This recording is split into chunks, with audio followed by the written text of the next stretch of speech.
पीछे कुछ इलेक्शन में बताया गया कि क्लब में बैलेंस शीट्स में इतना लॉस है या जो क्लब का बैलेंस था वो इतना से इतना रह गया हुआ है। सो इस पे मैं अपनी क्लैरिफिकेशन देना चाहूंगा। तो मनीष गुप्ता जी जिन फंड्स की बात करते हैं कि जब उन्होंने 2023 में अपना चार्ज छोड़ा उस टाइम पर वो कहते हैं, क्लेम करते हैं कि 10 करोड़ की एफडीआर थी या बैलेंस था। ऐसा नहीं है। मैं आपके सामने कुछ जो एक्चुअल फैक्ट्स है वो लेके आना चाहूंगा। जब मनीष गुप्ता जी की टर्म 2023 में खत्म हुई है, उस टाइम पर जो 31 मार्च 23 का बैलेंस बैंक प्लस एफडीआर का बैलेंस था 9 करोड़ 70 लाख रुपए। अगर आज की डेट की बात करें तो आज भी हमारे पास बैलेंस 9 करोड़ से ऊपर का है। लोधी क्लब की अगर बात करें, this is not a first thing. ये कोई प्रॉफिट ऑर्गेनाइजेशन नहीं है, ठीक है ना। ये कोई बिजनेस वेंचर नहीं है। ये मेंबर्स को सर्विस देने के लिए एक इंस्टीट्यूट बनाया गया है जहां पर कोशिश रहती है कि मेंबर्स को कम चार्जेस पे बेस्ट ऑफ द फैसिलिटीज मिले। मैं भी एक चार्टर्ड अकाउंटेंट हूँ। चाहता तो इस बैलेंस शीट को हम लोग चुटकियों में प्रॉफिट में भी दिखा सकते हैं, बट हमने कोशिश करी कि जो फंड्स हैं उसका बेस्ट यूटिलाइजेशन हो, मेंबर्स पे इसका जो बर्डन है कम से कम डाला जाए। सो इसलिए हमने उसी हिसाब से चलाया है ताकि मेंबर्स पे इसका बर्डन ना पड़े और मेंबर्स को फंड जनरेट करके मैक्सिमम फैसिलिटीज दी हैं। This is just an election propaganda. मैं मनीष गुप्ता जी जो सवाल कर रहे हैं कि ये लॉसेस थे 2021 से लेके 2023 तक। I was general secretary and he was finance secretary. तो अगर उन्हें कुछ लगता था कि वहां पर कुछ गलत हो रहा है तो उनको वो चीज उस टाइम पर जो डीसी रहे हैं आज मीडिया में जा रहे हैं, उनको तब मीडिया पे जाना चाहिए था। मुझसे सवाल है कि आज 4 साल के बाद वो ये रेज कर रहे हैं पॉइंट, उन्होंने तब क्यों नहीं किया? तब तो उनके पास मौका था कि रिजाइन करते, मेरी पावर्स विड्रॉ करते, उस टाइम लोगों के सामने लेके आते कि देखिए ये काम गलत हो रहे हैं। So ma'am, this is all just a election propaganda, ठीक है। जो उनके पास, मुझे ऐसा लगता है कि ये बताने के लिए नहीं है कि उनका फ्यूचर विजन क्या है, फ्यूचर प्लान क्या है। सो वो इसी चीज पे लड़ रहे हैं, मेंबर्स को मिसलीड। टाइम्स पंजाब देख रहे सभी दर्शकों का बहुत बहुत स्वागत है। मैं हूं आपके साथ शिप्रा, लाइव आपके साथ जुड़ चुकी हूँ एक 1-to-1 इंटरेक्शन लेकर। आज बात करेंगे लोधी क्लब की। जी, it's one of the most prestigious club of Ludhiana. और लुधियानवीज की बात करें तो क्लब कल्चर को लेकर हमेशा से ही वो काफी ज्यादा एक्साइटेड रहते हैं। और लोधी क्लब के इलेक्शन है, उनकी डेट अभी ही कुछ दिन पहले अनाउंस हुई है। जी हाँ, कमिंग 2 को लोधी क्लब के इलेक्शन होने वाले हैं। आज हमारे साथ जुड़ चुके हैं नितिन महाजन जी। जी हाँ, बाय प्रोफेशन वो सीए हैं और 6 साल लोधी क्लब में एज अ जनरल सेक्रेटरी उन्होंने अपना रोल प्ले किया है। लेकिन इस बार जो सारा सिनेरियो बना हुआ है उससे हम आपको रूबरू करवाएंगे कि इस बार जो इलेक्शंस होने जा रहे हैं उससे पहले ही नितिन महाजन जी के ऊपर कई तरीके के आरोप लगाए जा रहे हैं। अब वो क्या आरोप है ये हम लाइव उनसे जानने की कोशिश करेंगे। जी सर, क्या कहना चाहेंगे आप? आपने 6 साल ऑलमोस्ट लोधी क्लब को अपने दिए हैं, लेकिन अब जो सारा सिनेरियो बना हुआ है, इलेक्शंस की डेट अनाउंस हो चुकी है, कमिंग संडे इलेक्शंस होने वाले हैं, लेकिन जो 6 साल आपने लोधी क्लब को दिए हैं उसके बाद इस तरीके के एलिगेशंस जो आपके ऊपर लग रहे हैं, तो क्या कहना चाहेंगे लाइव सभी दर्शकों से? नमस्कार शिप्रा जी और टाइम्स पंजाब के सारे व्यूज को बहुत नमस्कार। देखो, ये मैंने जैसा कि आपने बताया कि मैं पिछले 6 साल यहाँ पर जनरल सेक्रेटरी रहा हूँ। बहुत अच्छी क्लब की डेवलपमेंट करी है, क्लब का स्टेटस बहुत इम्प्रूव हुआ है। लुधियाना में बात करें, ये एक नोन क्लब हो चुका है, not only of Ludhiana, of our state, of our country. तो अब पीछे कुछ इलेक्शन में बताया गया कि क्लब में बैलेंस शीट्स में इतना लॉस है या जो क्लब का बैलेंस था वो इतना से इतना रह गया हुआ है। सो इस पे मैं अपनी क्लैरिफिकेशन देना चाहूंगा। लोधी क्लब की अगर बात करें, this is not a first thing. ये कोई प्रॉफिट ऑर्गेनाइजेशन नहीं है, ठीक है ना। ये कोई बिजनेस वेंचर नहीं है। ये मेंबर्स को सर्विस देने के लिए एक इंस्टीट्यूट बनाया गया है जहां पर कोशिश रहती है कि मेंबर्स को कम चार्जेस पे बेस्ट ऑफ द फैसिलिटीज मिले। सो इसलिए यहाँ पर हम लोग प्रॉफिट लॉस की बात नहीं करते। यहाँ पर इस चीज को, इसमें हम लोग समझेंगे क्योंकि इस क्लब में बहुत सारे ऐसे मेंबर्स भी हैं जो चार्टर्ड अकाउंटेंट्स हैं, जो फाइनेंस को समझते हैं और जो एक बिजनेस एंटरप्रेन्योर हैं। जिन्हें पता है कि हर चीज में प्रॉफिट एंड लॉस नहीं होता, स्पेशली कि जैसे बताया कि बिजनेस वेंचर नहीं है। यहाँ पर हम लोग देखते हैं कि क्लब में फंड्स क्या है। तो मनीष गुप्ता जी जिन फंड्स की बात करते हैं कि जब उन्होंने 2023 में अपना चार्ज छोड़ा उस टाइम पर वो कहते हैं, क्लेम करते हैं कि 10 करोड़ की एफडीआर थी या बैलेंस था। ऐसा नहीं है। मैं आपके सामने कुछ जो एक्चुअल फैक्ट्स है वो लेके आना चाहूंगा। जब मनीष गुप्ता जी की टर्म 2023 में खत्म हुई है, उस टाइम पर जो 31 मार्च 23 का बैलेंस बैंक प्लस एफडीआर का बैलेंस था 9 करोड़ 70 लाख रुपए। अगर आज की डेट की बात करें तो आज भी हमारे पास बैलेंस 9 करोड़ से ऊपर का है।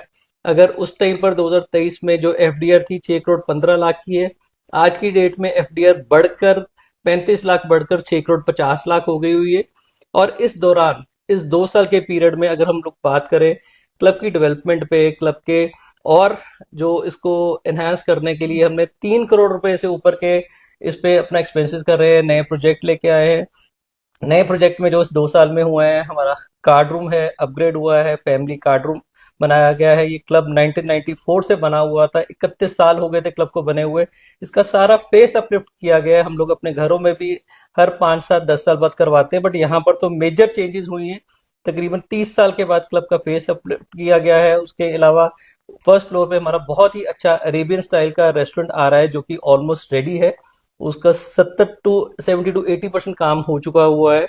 ऐसे ही क्लब में हर एक डिपार्टमेंट में, चाहे वो बार है, चाहे वो रेस्टोरेंट है, चाहे वो क्लब का लॉबी एरिया है, चाहे क्लब में जिम में हमने एडिशनल मशीन्स लेके आए हैं। सारा क्लब इस टाइम आईपी कैमरा से कवर्ड है। इस तरह से और भी बहुत फैसिलिटीज पे अपने काम किए। और मैं मेंबर्स को बताना चाहूंगा कि इस दौरान में जो घाटे की बात करी जा रही है, कुछ एक्स्ट्रा ऑर्डिनरी एक्सपेंसेस भी इस पीरियड में हुए हैं। जैसे कि अभी मैंने बताया कि ये क्लब 1994 में बना था। 94 से लेके पिछले साल तक इस क्लब का बिल्डिंग का मैप अप्रूव नहीं था। क्लब के गेट से जो हम लोग मेंबर जाते हैं, ये गेट जो क्लब के नक्शे में पास नहीं था, इसका रास्ता था आई ब्लॉक से। तो उस टाइम पर जो हमारे वर्दी प्रेसिडेंट थे मैम सुरभि मलिक जी, उनको रिक्वेस्ट करके कि ये एक बहुत सीरियस मैटर है, कभी भी कोई कोर्ट के, कोई एनजीटी के ऑर्डर आ सकते हैं, ये मेन गेट बंद कर दिया जाएगा और आई ब्लॉक से एंट्री होगी। तो उस टाइम पर इस चीज को, केस को परस्यू किया गया। परस्यू करके इसको हमने कॉरपोरेशन से इसका मैप अप्रूव कराया। जो जो उनकी रिक्वायरमेंट थी वो हमने अपना उनको टाइम टू टाइम दी। उसके नक्शे सारे पुराने 30 साल की पुराने बिल्डिंग के लेआउट बनवाया। तकरीबन इस पे जो हमारे बिल्डिंग का जो 15 साल का या 30 साल की जो फीस थी, 15 से 17 लाख के बीच में फीस हमने भरी।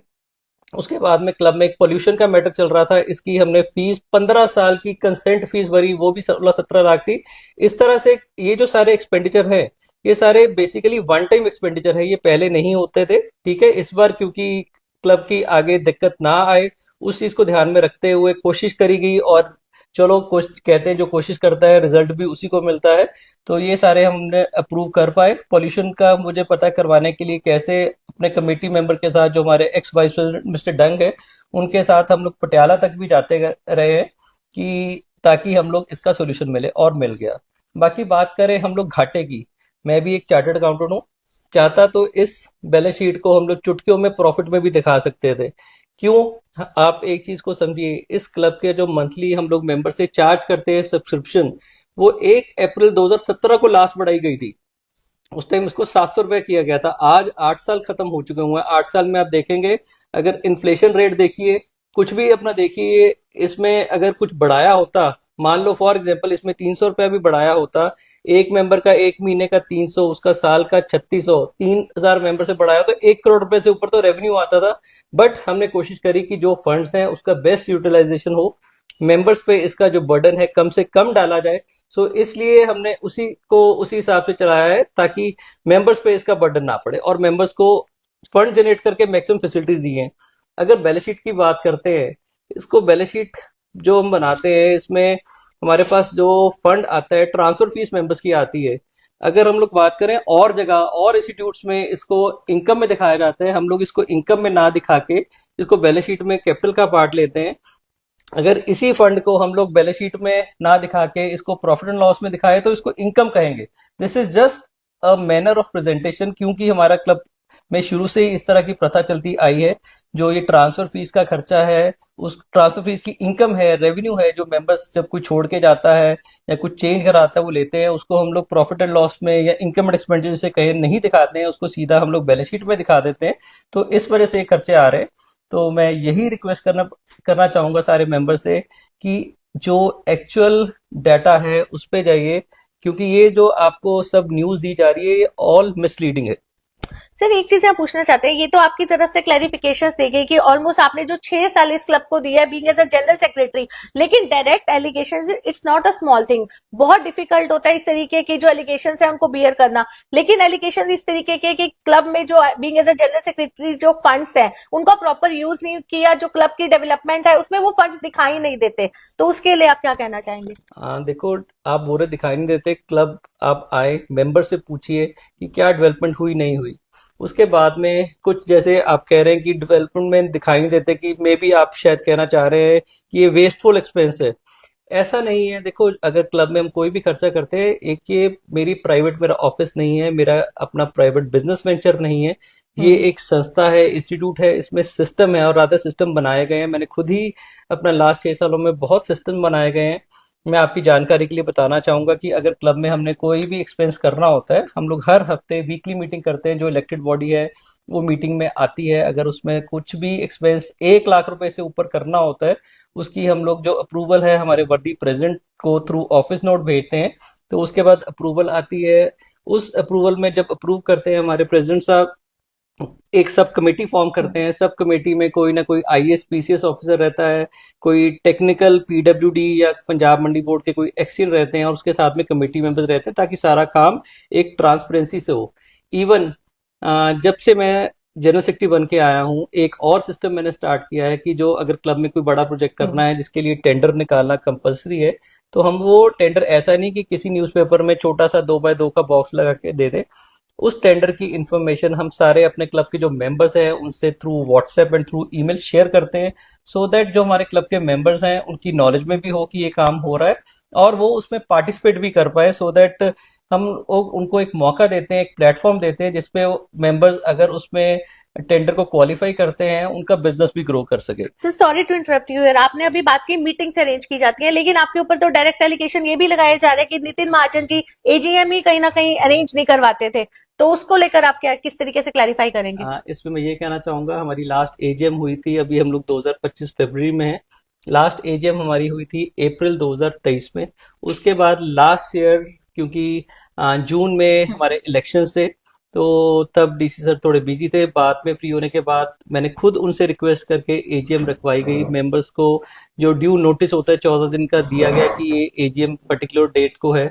Due to some reasons DC sir ने वो मीटिंग को कैंसिल कर दिया। उसके बाद दोबारा से हमने एक मेंबर्स को नोटिस निकाला कि ये पर्टिकुलर डेट पे एजीएम है।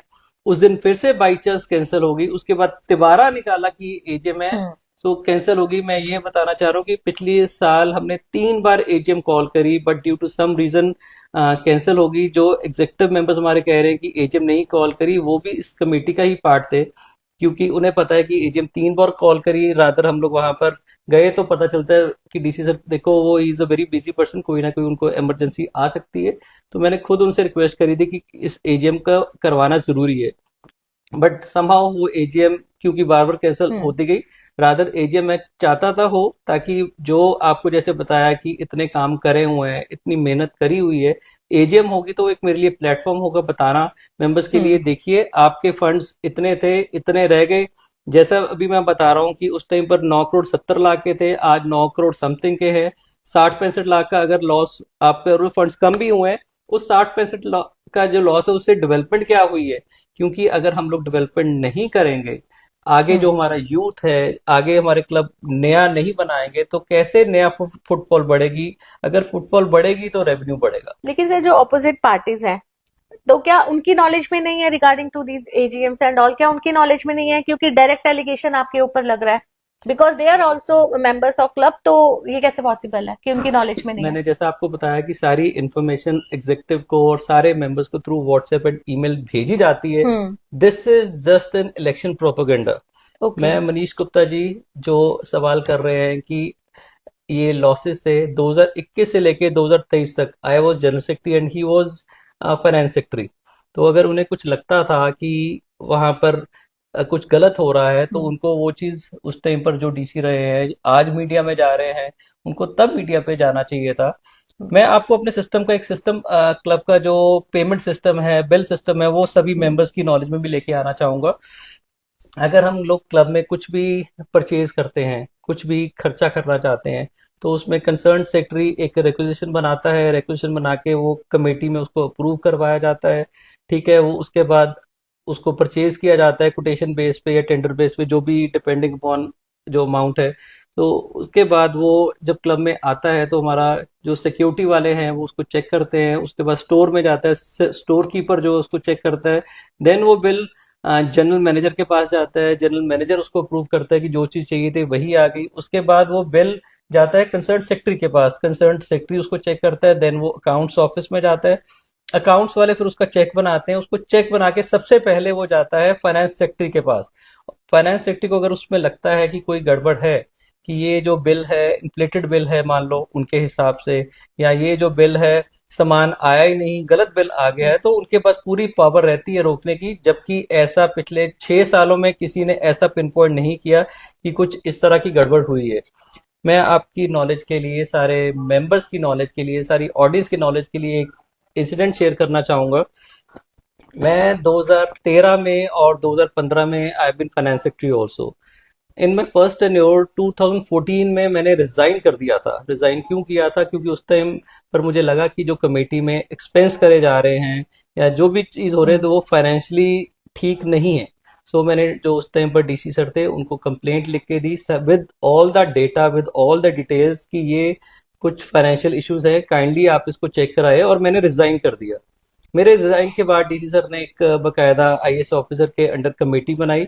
कमेटी ने सारी उस चीज जो भी मैंने डाटा दिया था उसकी इन्वेस्टिगेशन करी।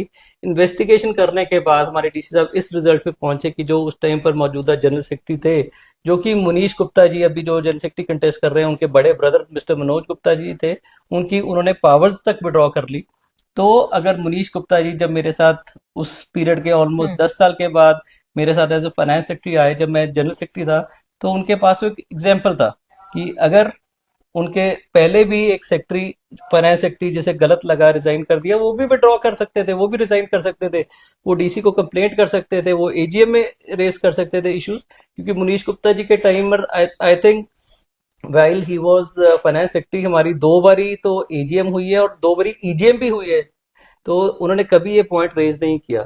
तो उनके पास तो एक एग्जाम्पल था, एक मौका था कि अगर वाकई उन्हें लगता था कि इतने फाइनेंशियल गलत काम हो रहे हैं, ठीक है ना, उस टाइम पर रिजाइन भी कर सकते थे और डीसी को कंप्लेंट भी कर सकते थे। तो मेरा उनसे सवाल है कि आज 4 साल के बाद वो ये रेज कर रहे हैं पॉइंट, उन्होंने तब क्यों नहीं किया? तब तो उनके पास मौका था कि रिजाइन करते, मेरी पावर्स विड्रॉ करते, उस टाइम लोगों के सामने लेके आते कि देखिए ये काम गलत हो रहे हैं। So ma'am, this is all just election propaganda. ठीक है, जो उनके पास, मुझे ऐसा लगता है कि ये बताने के लिए नहीं है कि उनका फ्यूचर विजन क्या है, फ्यूचर प्लान क्या है। सो वो इसी चीज पे लड़ रहे हैं, मेंबर्स को मिसलीड कर रहे हैं कि देखिए बैलेंस शीट्स में ये है। बैलेंस शीट की बात करूं, एजीएम में मानता हूं नहीं हो पाई, बट अगर किसी भी हमारे एग्जीक्यूटिव कमेटी के मन में कुछ ऐसी बात होती, सितंबर 2024 से जो क्लब की बैलेंस शीट है वो क्लब की वेबसाइट पे मेंबर्स के लिए अवेलेबल है। सो इसलिए वहां से डाउनलोड करके मेंबर्स अगर चाहते उसको देख सकते थे। अगर इसमें छुपाने वाली बात होती तो वो बैलेंस शीट वहां पर ना हम लोग अपलोड करते हैं। और ये सिर्फ 31 मार्च 24 की नहीं, जब से 2019 से मैं जनरल सेक्रेटरी बन के आया हूँ, हर एक साल की बैलेंस शीट जो ऑडिट होता है वहां पर हम लोग इसको पब्लिश करते हैं। और ये जो ऑडिट होता है हमारे क्लब में, 2 ऑडिट होते हैं, पहले इंटरनल ऑडिट होता है, उसके बाद स्टेचुटरी ऑडिट होता है। सो इतने सारे चेक्स के बाद ये काम होता है। तो आज कहना कि, और वो जो ऑडिट भी है वो भी चार्टर्ड अकाउंटेंट्स ही करती हैं जो क्लब के साथ जुड़े हुए हैं, हमने प्रोफेशनल टीम्स आउटसोर्स करी हुई है।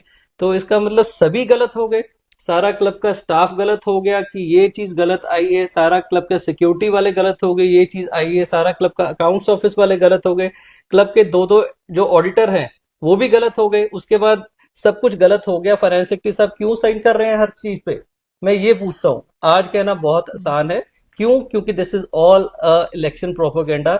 ये सिर्फ एक मिसलीडिंग फैक्ट्स है जो मेंबर्स को गुमराह करने के लिए दिए जा रहे हैं।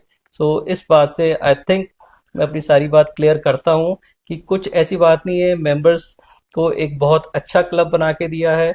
मैंने अपना क्लब के लिए बहुत टाइम भी दिया है, इसको हमने रेज भी किया है। मुझे इस चीज के लिए अपना पर्सनल टाइम भी सेक्रीफाइस करना पड़ा है, फैमिली टाइम भी सेक्रीफाइस करना पड़ा है। बट यस, मुझे फक्र है लोगों के फीडबैक से, सोशल मीडिया के फीडबैक से कि लोधी क्लब जाते हैं, मजा आता है यहाँ पे, एक फैमिली माहौल हमें मिलता है यहाँ पे। कुछ लोग, मनीष जी, ये भी कहते हैं कि यहाँ पर जो बुजुर्ग है अपनी साख खो बैठे हैं।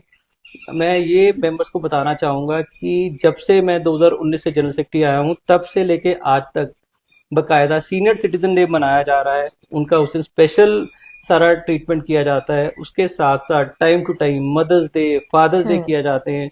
स्पेशल सीनियर सिटीजन के लिए हमने टैलेंट हंट शो करवाया टाइम टू टाइम, क्योंकि डॉक्टर सरजू रलन हमारे साथ 4 साल से जुड़े हुए हैं। तो उनकी एसोसिएशन से, उनकी हेल्प से काफी जो प्रोफेशनल टीम ऑफ डॉक्टर्स हैं वो लाए गए, अलग अलग तरह के हेल्थ चेकअप किए गए, इवन फ्री मेडिसिन भी दी गई।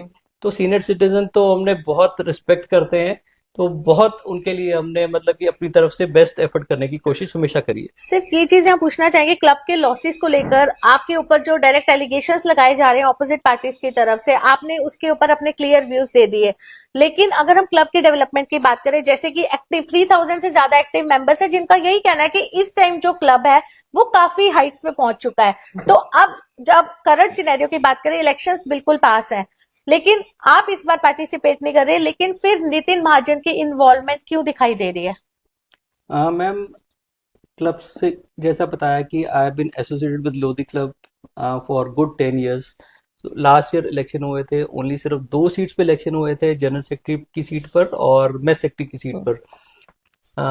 और बाकी जो 8 लोग थे अनअपोज्ड आ गए थे। जब मेरे इलेक्शन हुए थे, सारे मेरे दोस्त मेरे साथ दीवार बन के खड़े हुए थे मेरे लिए, उन्होंने वोट्स मांगी, मेरी मदद करी। आज मैं इलेक्शन नहीं लड़ रहा हूँ, तो क्या मेरी ड्यूटी नहीं बनती कि जिन दोस्तों ने, जिन सपोर्टर्स ने मेरी मदद करी थी, आज अगर वो इलेक्शन में लड़ रहे हैं, मैं उनके साथ ना खड़ूं? बताइए आप।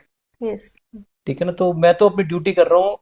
अल्टीमेटली जो भी कमेटी आएगी, जो भी इलेक्टेड मेंबर्स आएंगे, उन्होंने ही क्लब में जो भी सिस्टम को फॉलो करना है, उन्होंने ही अपनी ड्यूटीज देनी है।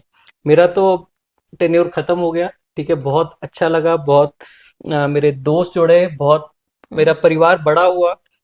एक बड़े अच्छे नोट के साथ में खत्म करके जा रहा हूँ कि लोग याद करते हैं कि हाँ, क्लब में कोई सेक्रेटरी आया था, बड़ा अच्छा काम करके गया। यहाँ पर एक और मेरी फैमिली भी आती है फंक्शंस पे, वो कहीं पीछे बैठती है। ठीक है ना, हमारे यहाँ पर वीआईपी कल्चर खत्म हो गया कि आगे 6 6 रोज जो लगी होती ओके। सोफास पे, उसके पीछे चेन करके बैरिकेडिंग करी होती थी कि वहां पर स्पेशल गेस्ट बैठते थे, सब बंद हो गया जी। मेरी फैमिली आती है, इवन मेरे बेटे को, मेरी बेटी को क्लब का स्टाफ पहचानता नहीं है। क्यों? क्योंकि वो रेगुलर क्लब आते नहीं।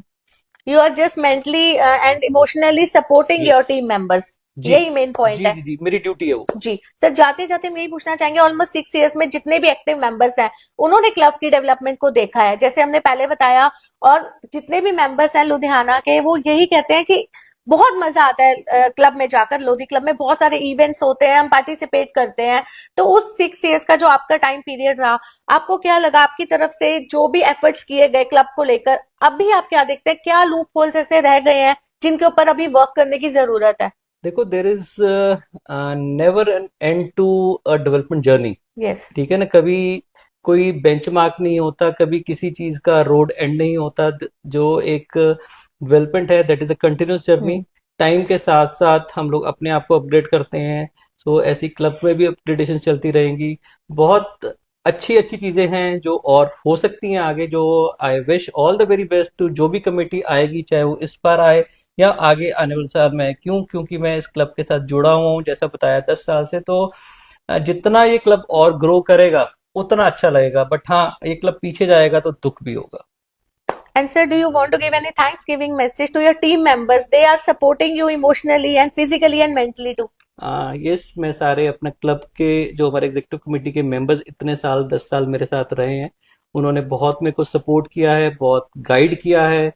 इवन क्लब के मेंबर्स, उन्होंने बहुत सजेशंस दी हैं for betterment and for development of club. मैंने कोशिश करी है कि उनकी सजेशंस पे खरा उतरूं। कुछ चीजें मैं हो सकता है नहीं कर पाया, क्योंकि सब चीजें कई बार नहीं कर सकते आप। साथ साथ जो हमारे ऑफिसर्स रहे हैं, प्रेसिडेंट रहे हैं, या और आईएएस पीसीएस ऑफिसर, उन्होंने मेरे को टाइम टू टाइम बहुत गाइड किया है, सपोर्ट किया है, जिस वजह से मेरा जो विजन था वो मैं कर पाया हूँ। सो एंड नाउ जो भी नई टीम आ रहेगी, उनको I hand over the baton. Thank you so much. Thank you so much sir. जी हाँ, तो आपने देखा, ये से हमारे साथ लुधियाना से सीए नितिन महाजन जी, जी हाँ, 6 साल उन्होंने अपने लोधी क्लब को दिए हैं, एक्टिवली पार्टिसिपेट उन्होंने किया है जनरल सेक्रेटरी की पोस्ट को लेकर, और अब जो उनके ऊपर डायरेक्ट एलिगेशंस लगाए जा रहे हैं क्लब के फंड्स को लेकर, क्लब की डेवलपमेंट को लेकर, तो उन्होंने अपना क्लियर विजन आप सभी के आगे रखा कि किस तरीके से 6 साल जो उन्होंने क्लब को दिया है, किस तरीके की डेवलपमेंट क्लब में हुई। अब होपफुली अब जो इलेक्शंस आने वाले हैं लोधी क्लब के, उसमें हम देखेंगे कि किस तरीके का माहौल निकल के सामने आता है। इट्स टाइम टू से good by two you, thank you so much. ਸਤਿ ਸ਼੍ਰੀ ਅਕਾਲ ਜੀ, ਮੈਂ ਤੁਹਾਡਾ ਆਪਣਾ ਜੈ ਰੰਧਾਵਾ।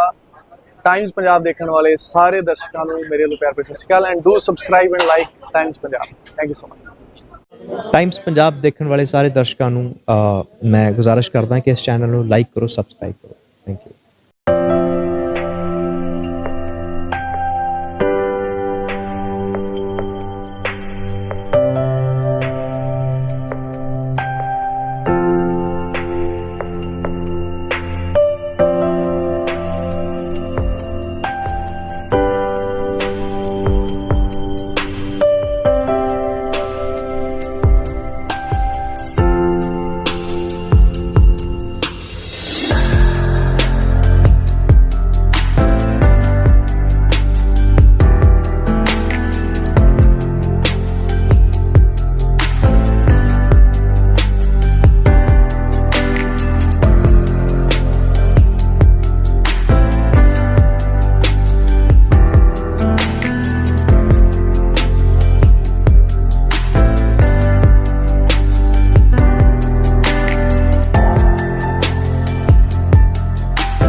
ਸਤਿ ਸ਼੍ਰੀ ਅਕਾਲ ਜੀ, ਤੁਸੀਂ ਦੇਖ ਰਹੇ ਹੋ ਟਾਈਮਸ ਪੰਜਾਬ ਟੀਵੀ ਤੇ ਮੈਂ ਹਾਂ ਤੁਹਾਡੀ ਆਪਣੀ ਅਦਿੱਤੀ ਆਰਿਆ। ਇਹਨੂੰ ਲਾਈਕ, ਸਬਸਕ੍ਰਾਈਬ ਤੇ ਸ਼ੇਅਰ ਕਰੋ।